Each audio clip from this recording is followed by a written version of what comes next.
Penelitian ini bertujuan untuk memahami pelafalan kosakata pada penderita bibir sumbing yang seringkali terdengar sengau akibat celah di bibir yang memengaruhi fungsi organ bicara.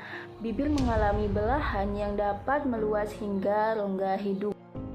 Penderita bibir sumbing mengalami kesulitan melafalkan fonem, terutama konsonan, karena organ bicara tidak berfungsi secara normal. Contohnya adalah DI, seorang penderita bibir sumbing satu sisi tidak lengkap yang dikenal sebagai content talkers. Bibir sumbing tidak hanya disebabkan oleh faktor keturunan, tetapi juga oleh faktor lingkungan, terutama kegagalan proses penyatuan nasal dan maksilaris selama perkembangan embrionik. Pada penderita bibir sumbing, pelafalan vokal mengalami gangguan, sering terdengar sengau karena celah di bibir mempengaruhi resonansi dan artikulasi. Berikut adalah analisis pelafalan vokal oleh penderita bibir sumbing berdasarkan data dari BI. Yang pertama, bunyi A. Pada kata ada, bagi penderita bibir sumbing akan terdengar menjadi ana atau ana. Pelafalan sengau terdengar pada posisi awal, tengah, dan akhir. Lalu yang kedua, bunyi I.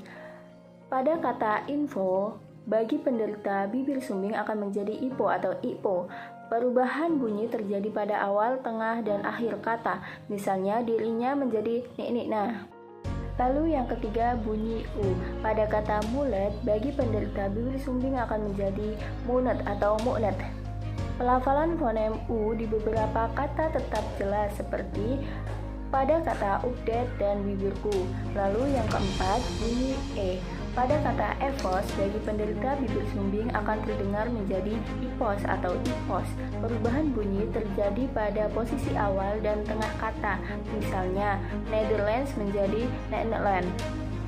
Dan yang kelima, bunyi O.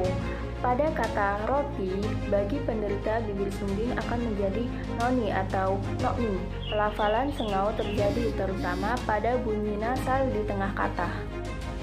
Kesimpulan, penderita bibir sumbing mengalami kesulitan melafalkan bunyi vokal dan beberapa konsonan. Fonem seperti A, I, U, E, dan O mengalami perubahan sehingga terdengar sengau.